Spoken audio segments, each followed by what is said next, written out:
It's great to be here today. I am sitting in a parking lot, so don't think I'm driving around. Some of you have made comments about that when I make my car videos.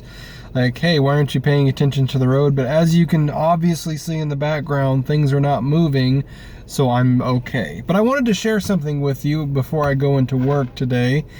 And that is something that just kind of jumped out at me from the book of Exodus. The book of Exodus gives us a description of what happened when Moses was obedient to God.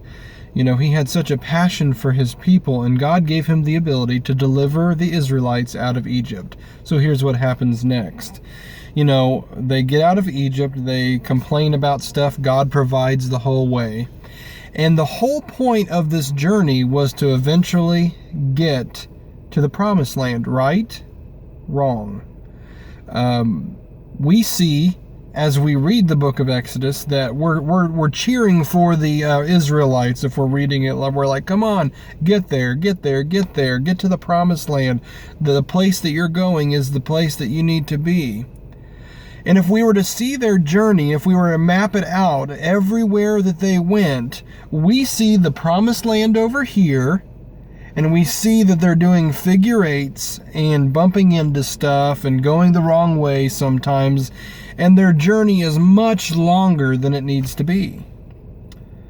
But when we look at this, when we look at the actual storyline, we realize that each time God made them take a detour, it was for their own good.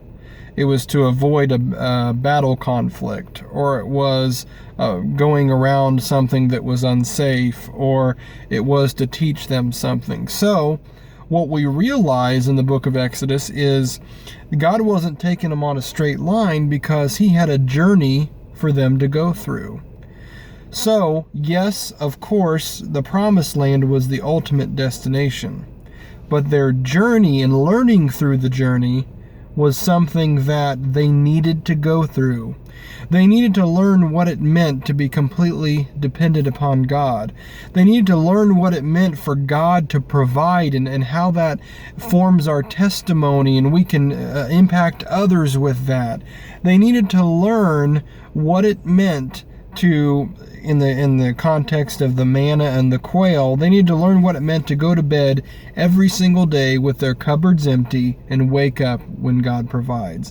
They needed to see the miracles that God had for them on a regular basis, because that was part of the journey.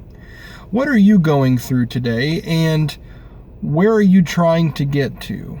Are you just cursing God or yelling or complaining at God about you're not there yet? Or are you taking time to learn from the journey?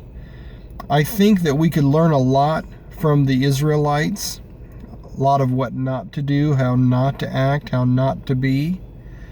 But we could also learn a lot about what it means to learn from this journey that we're on.